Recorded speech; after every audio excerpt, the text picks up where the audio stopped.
Donc vous donc en compagnie d'Yann tout à l'heure. Alors je récapitule pour cette... Ça fait un peu concurrence à Celtas Cortos, ou en tout cas Celtas Cortos fait vivement concurrence à Langevert. Et en fait on a retrouvé 3 musiciens sur 5. On a pris un peu de temps pour vous ramener une interview plutôt détendue. Discussion bâton rompu avec Eric Vasse, le chanteur, compositeur et guitariste de Langevert, avec Eric le bassiste et enfin Christophe le batteur. Sur les stars du festival cette année, c'est Langevert, on ne parle que d'eux. Il reste quelques dates encore à annoncer par rapport au festival. Est-ce que tu les as en tête, toi, par exemple, Eric? Ben, ce soir au pub interceltique, donc vers 1h du matin. Demain après-midi à 5h au Forum des Arts, donc le deuxième passage. Et samedi soir avec le groupe Bâton Rouge au Café Théâtre. La date de samedi soir, ça s'annonce un peu comme un bœuf, non, avec les gens de Bâton Rouge. Tu les connais? T'as déjà joué avec ou pas? On se connaît pas, non, je pense que ça c'est pas exactement un bœuf, enfin, peut-être que ça se fera en fin de soirée, je sais pas, non, on se connaît pas.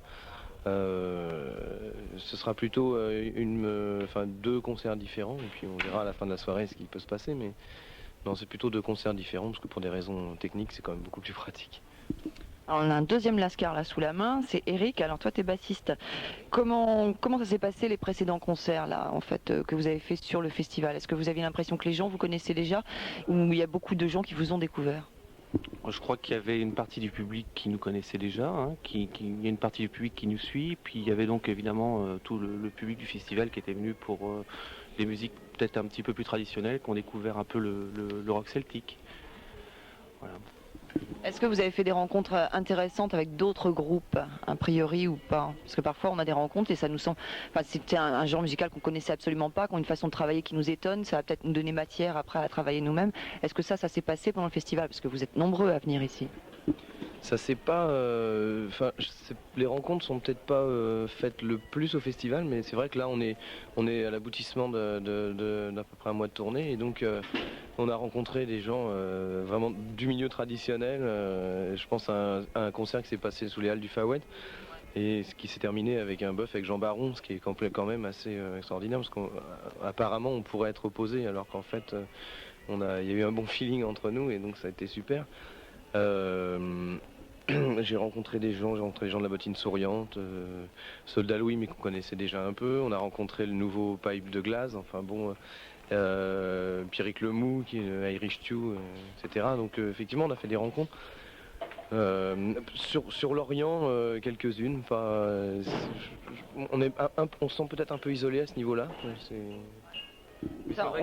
Le rythme fait qu'on n'a peut-être pas le temps de se voir, surtout au Forum des Arts. Un groupe passe, l'autre enchaîne, donc c'est vrai que... Mais l'ambiance est très sympa.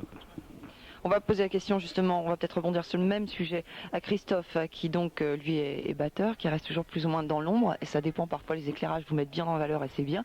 Comment est-ce que toi tu te sens par rapport à la programmation du festival? C'est quand même assez traditionnel quand même. Oui, c'est vrai que c'est traditionnel, mais même quand on est batteur, on peut aussi aimer d'autres musiques, et c'est le cas de tous les membres du groupe, on écoute tous de la musique traditionnelle et d'autres musiques. Donc finalement, non, je pense que moi ça me choque pas du tout, quoi. Les conditions techniques dans lesquelles vous jouez ici, parce que si vous allez jouer sous le pub, vous savez que parfois, certains soirs, c'est chaud. Mais ça fait partie du festival aussi, qu'il y a un public qui commence à être bien à l'aise, qui commence à bien chanter, et que là, les CRS arrivent. Comment vous le sentez ces soirées-là? Parce que vous êtes mis un petit peu en porte-à-faux. Vous avez sans doute envie de jouer encore, en même temps, l'ordre moral est là. Comment vous faites dans ces cas-là? Le fait que les CRS arrivent, ça nous est jamais arrivé. Maintenant, comment on réagirait Chanter. Ouais. Eric. Moi, je crois que c'est pas à nous de réagir. Enfin, je veux dire, il y a des organisateurs. Je pense que c'est leur travail. Enfin bon, je sais pas. S'il y a des horaires de fermeture, je pense qu'il faut les respecter. C'est valable pour tous les groupes, c'est valable pour le public. Maintenant, c'est pas aux artistes de faire respecter ce genre de choses, je pense. Ouais. Alors on va parler un petit peu de ce que vous faites, parce que là c'est marrant, parce que tu plierais assez facilement en disant c'est pas à moi de dire les choses, il y a les organisateurs, etc. Moi je viens faire un exercice de style, quoi. Et en même temps dans les textes, ce que tu écris c'est très engagé. T'as pas l'air si sage que t'as l'air maintenant, quoi. Ouais, c'est possible. Non, mais ce que je veux dire, c'est que c'est pas mon boulot quand même de dire si on me demande de chanter, je chante. C'est vrai que faut pas non plus. J'aime pas les CRS, j'en ai pas dans ma famille. J'aime pas ça. Non, mais je veux dire par là que c'est bon. bon, je sais pas s'ils viennent tous les soirs, enfin c'est... Ah bah, ça va commencer à chauffer un petit peu. On va revenir au texte, hein, parce qu'on va pas épiloguer de toute façon sur l'histoire des CRS. C'est vrai qu'il y en a beaucoup, c'est un petit peu dommage, mais c'est comme ça. En ce qui concerne les textes, est-ce qu'on peut dire qu'il y a des thèmes particuliers sur lesquels tu fais des grosses colères? Il y en a certains, oui, il y a de toute façon la misère sociale en règle générale. Misère sociale qui est valable en France partout, en Bretagne comme ailleurs. Bon, on a l'exemple de la Bretagne parce que c'est un pays qui nous tient à cœur. Je crois que c'est un problème agricole en règle générale qui est valable pour toute la France. L'exclusion, c'est quelque chose qui... L'intolérance raciale, c'est quelque chose que j'aime pas. J'aime la liberté, j'aime la démocratie, et c'est important de le dire. Alors, Eric, donc toi, entre guillemets, tu n'es que musicien, c'est-à-dire qu'en fait, tu n'écris pas les textes. Est-ce que tu te sens toujours à l'aise et tous les autres musiciens se sentent à l'aise dans les textes d'Eric Vasse? Est-ce que vous arrivez à en discuter parfois? Ou parfois, il y a des textes qui lui sont trop personnels, vous n'avez pas envie de les chanter? Comment ça? Démocratie ou pas? Moi, je me sens complètement à l'aise. Je me sens bien dans les textes, je me sens bien dans la musique. Donc, comme la musique se tient avec les textes, je me sens impliqué dedans complètement. J'ai à peu près les mêmes idées qu'Eric, donc ça va, je suis en harmonie, ouais. Même avis pour Christophe? Oui. En fait, ce qui se passe souvent, c'est que la musique est écrite en commun et Eric arrive avec les textes, il nous montre ce qu'il a écrit en général. Enfin, il n'y a jamais eu de changement de texte. Il y a une cohésion au niveau du groupe, à ce niveau-là, au niveau des idées, qui est assez totale, quoi.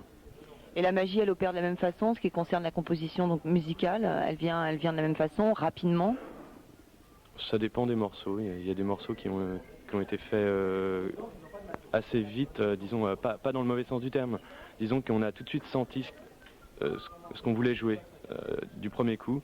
D'autres morceaux qui ont mûri sur plusieurs mois. C'est assez variable.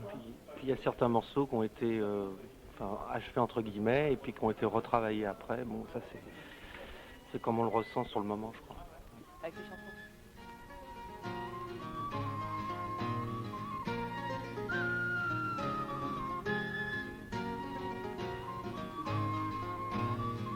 Es-tu fille de la mer ou l'enfant de l'enfer? As-tu remis ton père, toi princesse adultère? Tu ressembles à ma Gwenelle, en moins pur et plus infidèle. Tu verses tes désirs et ton fiel. Je ne serai pas amant, prisonnier de tes tourments, mais chercherai le secret de la vie éternelle. Je suis là pour aimer la terre, sauver les hommes de la misère, du feu et des horreurs de la guerre. Le sang des hommes attise la haine, le corps des femmes enflamme ma paix.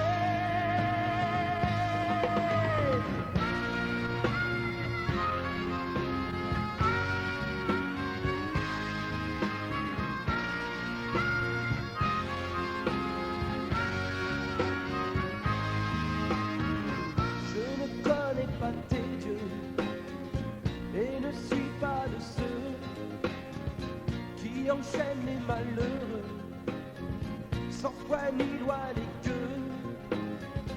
J'ai la religion des oiseaux et la liberté du ciel pour voler toujours plus haut vers ma paix. Le sang des hommes attise la haine, le corps des femmes enflamme ma paix.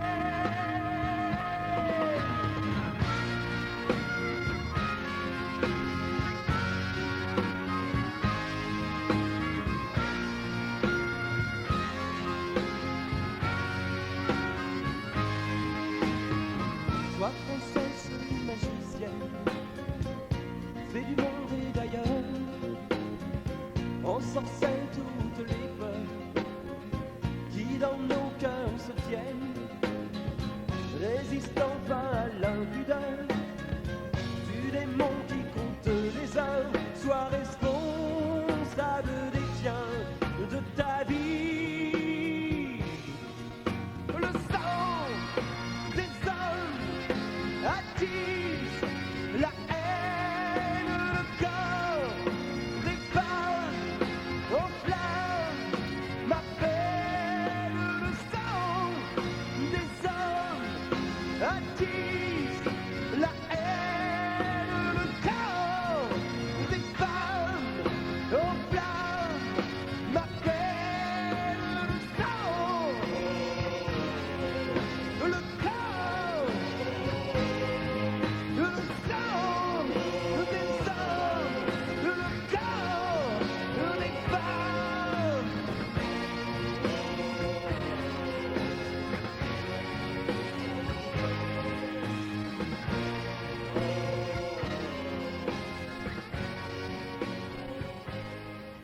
Fonctionnez, donc vous êtes 5 garçons, hein, c'est ça? Vous fonctionnez depuis combien de temps ensemble? La formation actuelle a à peu près 2 ans. Le groupe existe depuis 90 à peu près. Bon, il faut prendre le temps hein, de rencontrer les musiciens avec qui on a un bon feeling et puis voilà quoi. Enfin, je voulais rajouter par rapport à la composition, c'est vrai que il y a des chansons qu'on a faites il y a assez longtemps et je pense que celles qu'on travaille maintenant, on a peut-être beaucoup plus d'exigences et donc c'est peut-être long, mais il y a toujours un véritable travail collectif, quoi. Mais peut-être plus long, et c'est vrai que quand il y a des morceaux de 13 minutes ou des choses comme ça, c'est forcément plus long qu'un morceau de 3 minutes. Tu dis les chansons que vous travaillez maintenant, c'est-à-dire qu'en fait, il y a un autre album en préparation. Comment est-ce que ça, à quel stade de la maturation vous en êtes? Il y a une bonne partie la plupart des chansons sont toutes écrites déjà. On en joue environ 3, je crois, en tournée. Et à la rentrée, en septembre, on commence le travail d'enregistrement, quoi. Alors où et puis comment? Où est-ce que vous allez enregistrer? Puisque il faut le rappeler, donc vous êtes basé à Paris. Est-ce que vous allez enregistrer à Paris ou pas? Alors oui, on a nos petites habitudes. Faut savoir que le premier disque a été fait de manière un peu artisanale, quoi, on a bien aimé quand même la façon de travailler parce qu'on a fait ça chez nous et là on va continuer avec un matériel différent. Et bon, il est question d'une coproduction pour l'instant entre guillemets. Et je pense qu'il y aura une partie enregistrement donc faite chez nous, enfin chez nous à Argenteuil, là où on habite, et une partie mixage plus réalisation faite dans un studio digne de ce nom. Pour en venir à Paris, bon, vous rentrez pas dans un studio qu'il faut payer, etc. Comment est-ce que vous regardez le fonctionnement des grands studios parisiens où qu'on chante, enfin qu'on sache chanter ou qu'on sache pas chanter, en fait, il s'agit de rentrer 1 heure et puis de payer avant de sortir, quoi. Oui, enfin, je veux dire, les studios parisiens, on peut pas dire qu'on s'y intéresse beaucoup. De la même façon, on s'intéresse pas beaucoup au showbiz des majors, etc. Je crois que c'est pas notre truc. On est assez têtu et depuis longtemps on a monté les choses avec nos petites mains et je crois que c'est quelque chose qu'on a envie de continuer à faire, même si on est conscient qu'il faut faire des concessions et de travailler avec des partenaires parce qu'effectivement quand on aime ce qu'on fait on a envie que les gens le connaissent et je crois que ça passe par là et par une plus forte médiatisation, quoi. Mais c'est vrai que rester le côté un peu artisanal, je crois que c'est peut-être quelque part c'est ce qui fait un peu l'authenticité du groupe, quoi. Là, c'est Christophe qui voulait rajouter quelque chose. Je disais le côté artisanal en ayant des exigences techniques quand même certaines, en particulier pour le 2e album. C'est vrai qu'on le fait à la maison comme disait Eric, mais avec un matériel beaucoup plus sophistiqué, professionnel, quoi. Tu disais que tu étais assez têtu et pleinement breton, c'est la même chose, hein, pléonasme, ça c'est clair. Comment est-ce que vivant à Paris, vous arrivez à recharger les accus avec la tradition bretonne? Pourquoi d'abord cette obligation d'être à Paris? L'obligation, elle est le social, je dirais, le fait de vivre. Elle est dans la vie parce que quand on y est né, son histoire se fabrique un petit peu là, à l'endroit où on vit. Pour recharger les batteries, ça se passe sur les périodes de vacances, ça se passe pendant les tournées, ça c'est une façon d'être breton en fait. On a toujours dit que notre espoir c'est de revenir en Bretagne, la démarche peut-être contraire de beaucoup de personnes, quoi. Et revenir en Bretagne et pas à n'importe quel prix quand on est musicien, ça c'est mon rêve personnel. C'est le rêve, peut-être quand tu seras grand, c'est le rêve de beaucoup. Ouais.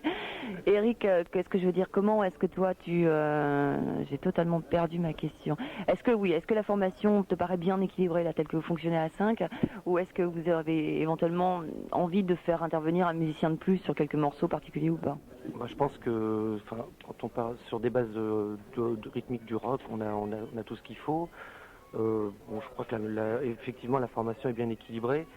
Bon, il se fait quelquefois dans certains concerts, on invite des gens à jouer avec nous. On a invité une fois le Bagad de Paris. Il y a Loïc Taïbresse qui est venu jouer du Lone Pipe avec nous aussi.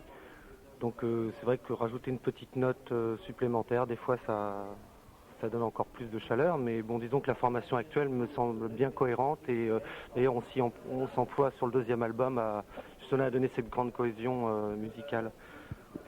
Ouais, je voulais rajouter qu'on ne veut pas tomber dans le piège non plus des invités, on veut pas crouler sous les invités et se faire bouffer comme ça, quoi. On veut rester quand même le groupe de 5 musiciens et bon, avoir quelques personnes qui jouent avec nous bien sûr, mais pas tout le temps, quoi. Alors, on est 5 potes et on est assez multi-instrumentistes, même si on joue pas forcément très bien de tous les instruments. Je pense qu'il y a une bonne cohésion, on est 5 potes. Bon, le jour où on cherche vraiment un instrument qu'on ne sait pas faire. Et puis, on est ouvert encore à plein de choses. Si un jour on rencontre quelqu'un, on a des besoins, qu'on rencontre quelqu'un qui satisfait, pourquoi pas un 6e membre, un 6e musicien. on va terminer par un dernier rendez-vous. Donc, le prochain album, à partir de quand tu penses qu'on pourra le trouver dans les bacs?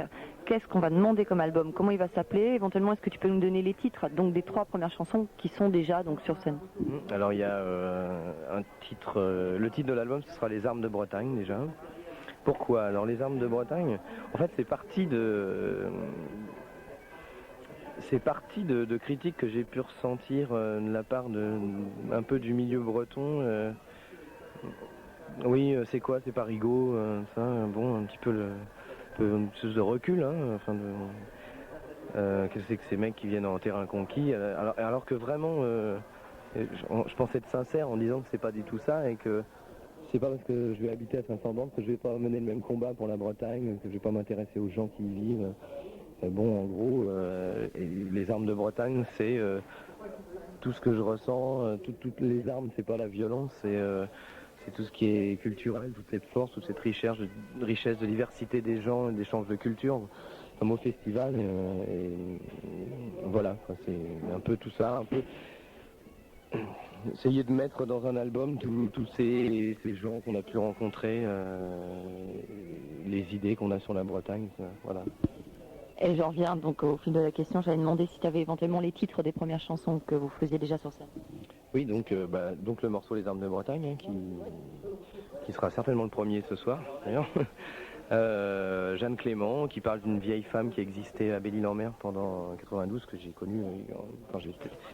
qui était gardienne de la citadelle de Belle-Île. Enfin, une femme qui était très très représentative, qu'on repérait très vite, très célèbre là-bas. C'est une femme qui a donné sa vie, un peu tout son cœur au patrimoine. Elle gardait ça, elle faisait visiter aux gens, elle transmettait une étincelle de culture aux touristes, quoi. C'est très bien qu'il y ait des gens comme ça, qu'on la reconnaissait bien parce qu'elle avait une cape noire, un béret, enfin c'était quelqu'un d'assez rigide, quoi. Et moi je me souviens parce que j'étais à l'époque en vacances à l'hôtel et les insomnies adolescentes. C'était en face du port et il y avait la lumière du bateau et je voyais cette silhouette passer devant la chambre, quoi. Et voilà, c'est un peu le truc un peu flippant et en même temps magique de cette personne. Et l'arrivée du CD dans les bacs, tu sais à peu près ou pas? Ben on va dire début 97, allez, pour être large on va dire mars. Hein, ouais. Au début on voulait fin 96 mais je pense qu'il vaut mieux qu'on prenne le temps. Hein. Une fois que le CD sera sorti, vous partirez de nouveau en tournée, etc. Sûrement. Voilà, sûrement en tournée L'Ange Vert prochainement, en tout cas avec la sortie du dernier CD. Ils sont donc ce soir, ils passent aux pommes. On vous invite bien entendu à aller les voir. Dans les On- Celtas Cortos, cet extrait de leur dernier album. On va donc s'écouter bien cette interview réalisée par Muriel qui se donne vraiment à fond pendant le festival. Elle a réalisé cette interview donc avec Oscar, bassiste, et Alberto, le violoniste donc du groupe Celtas Cortos. On les écoute donc au micro bien, de Radio Méduse. Alors comme convenu, on se retrouve avec les Celtas Cortos et plus précisément avec Oscar qui est bassiste, bonjour, Bonjour. et avec Alberto, et toi tu fais du... Le violon, je joue le violon. Alors ce qu'on voulait savoir c'est depuis combien de temps existent les Celtas Cortos? Bon, il existe depuis 10 ans. Nous avons fait cette année 10 ans de travail ensemble. Tu peux me dire de combien de personnes est composé le groupe? Et nous sommes maintenant 8 personnes. Bon, on peut dire que au début, nous sommes 8 personnes. Beaucoup d'instruments. Pour ceux qui ont déjà traîné en Espagne il y a quelques années, on connaît les Celtas Cortos, ce sont des petites cigarettes brunes, sans filtre. Pourquoi avoir choisi ce nom? Bon, je ne sais pas, parce que par les mots Celtas et après Celtas Cortos, c'est un peu court.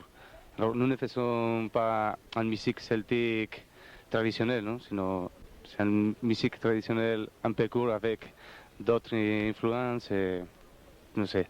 Et en plus, les batteurs, ils fumaient cette cigarette. Alors. À propos d'influence, Oscar, la Movida, ça a apporté quoi pour vous? Bon, la Movida, c'était aux années 80. Alors, pour nous, nous sommes un groupe d'après la Movida. Après la Movida, oui. On peut dire que nous avons profité tous les mécanismes qui a été formé avec la Movida pour jouer pour comment se dice ayuntamiento? Oui, les mairies, l'hôtel de ville. Le mécanisme qui a été fait pendant les 80 années. Vos textes parlent de quoi? Bon, surtout, nous parlons de ce qu'on peut écouter dans un bar, les problèmes des gens. Et on peut dire que nos paroles sont très sociaux. On parle du chômage, de l'écologie, de la guerre, je sais, un peu du tout, non? Surtout, ce sont des paroles avec un message, non? Nous pensons qu'on peut danser, mais on peut donner aussi un message pour la tête. On peut mouvoir les pieds et penser. Le métissage, ça représente quoi pour vous? Le métissage, le mix des cultures? C'est la base de notre travail. Pour nous, utiliser la musique celtique, c'est seulement une excuse pour faire tout ce que nous voulons faire. Et le métissage, c'est... C'est le futur, je crois, non? C'est pas seulement dans la musique, dans toute la culture, oui, c'est nécessaire. C'est vrai qu'en Espagne, vous avez l'habitude de jouer devant des publics assez conséquents. Comment ça se passe en France? Bon, surtout à la Bretagne, ici, nous n'avons pas de mots pour dire. Tout le monde, c'est très sympa, très agréable. Et en plus, maintenant, il y a beaucoup de monde dans notre concert. Par exemple, hier soir, nous avons joué à un petit village à côté de Brest, plus 4, et il y avait 2000 personnes dans un petit village qui y a 3000 habitants. Et très bien, très bien. Le public, on dit que Celtas Cortos c'est un groupe époustouflant, mais c'est le public qui est époustouflant. Quel est votre meilleur souvenir de la France? Je ne sais pas. Pour moi, la découverte des Fesnos, l'année dernière à Perros-Guirec, dans le festival des Hortensias, c'était très fort. Voir danser tout le monde ensemble. Et bon, beaucoup de concerts, non? Il y a un bon souvenir. De la France en général, pour moi, j'ai découvert que nous ne sommes pas si différents comme je croyais avant. Est-ce que vous jouez dans d'autres pays celtes? No, no. Bon, à l'Espagne, à Asturias et la Galice. Nous n'avons pas joué jamais à l'Irlande, par exemple. Bon, on verra dans le futur. Et à l'Europe, nous jouons surtout à la France et à l'Allemagne. Nous avons fait quelques concerts à Amsterdam aussi, à l'Hollande, mais bon, surtout la France et l'Allemagne. Vamos, l'album un peu compilation en fait, était destiné à la France, à l'Allemagne. Oui, oui. Ça a marché comment de ce côté-là? Bon, bien, je crois que c'était une bonne opportunité pour le public, pour connaître un peu tout le travail, non? Oui, c'était très bien. Et à propos de votre futur, qu'est-ce que vous allez faire dans les mois à venir? Vous retournez en Espagne un petit peu? Nous voulons finir vivre en vivant le tour parce que il sera très dur et nous finirons au mois d'octobre, mais possiblement quand nous finissons, nous commencerons une autre tournée possiblement par Europe. Et, bon, au moment c'est notre première objectif, c'est supérieur le tour en Espagne. C'est une question un petit peu superflue, mais j'imagine que vous êtes absolument ravi d'être ici au Festival Interceltique. Oui, oui, c'est vraiment, parce que pour nous, nous avons écouté beaucoup d'autres groupes qui sont été ici, ou des personnes qui sont venues pour voir le festival. Et je crois que c'est un jour important aujourd'hui dans la vie du groupe. Pour nous. Nous savons que le festival c'est toute une institution pour ces musiques. Et parmi les artistes bretons ou celtes, quelles sont vos préférences? Bon, nous avons joué avec quelqu'un l'autre jour, nous avons joué avec Blazy Root, par exemple.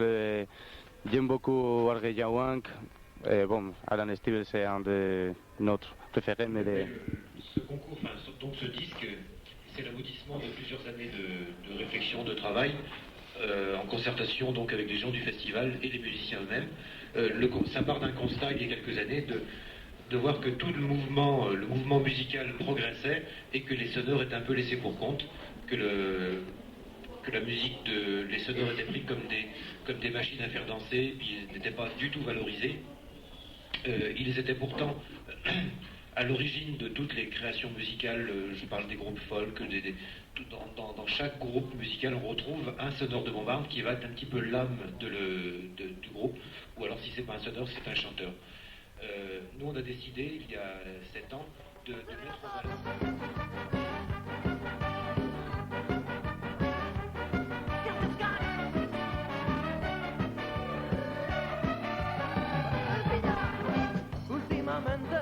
Mi padre piensa que leo TVOs en lugar de prensa, porque me río cada vez más siempre que llego a sección nacional.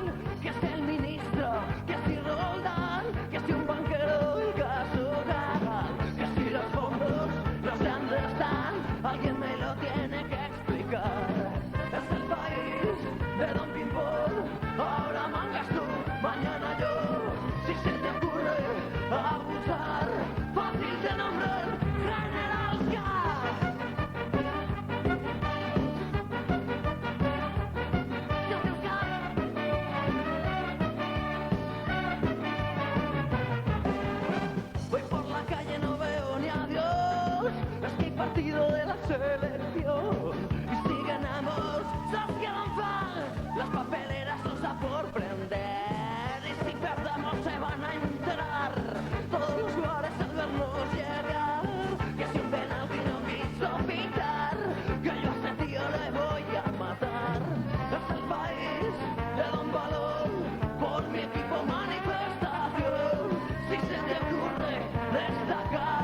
l'instant, c'était l'interview des Celtas Cortos et bien, vous avez pu vous rendre compte qu'à la fin, ça ne concernait pas du tout les Celtas Cortos, ça vient d'ici, la manipulation technique. C'est tellement complexe, vous saviez. Si vous saviez, pardon. Donc une interview réalisée par Muriel, c'était bien à midi, comme je le rappelle, avec Oscar et Alberto, une excellente interview. Voilà, on va poursuivre avec Ashley McIsaac, qui sera également ce soir à 21h30 pour le festival Rock l'Atlantique au Parc des Expos avec Drop the Box, Celtas Cortos, Ashley McIsaac. On s'écoute tout de suite un morceau de son dernier album.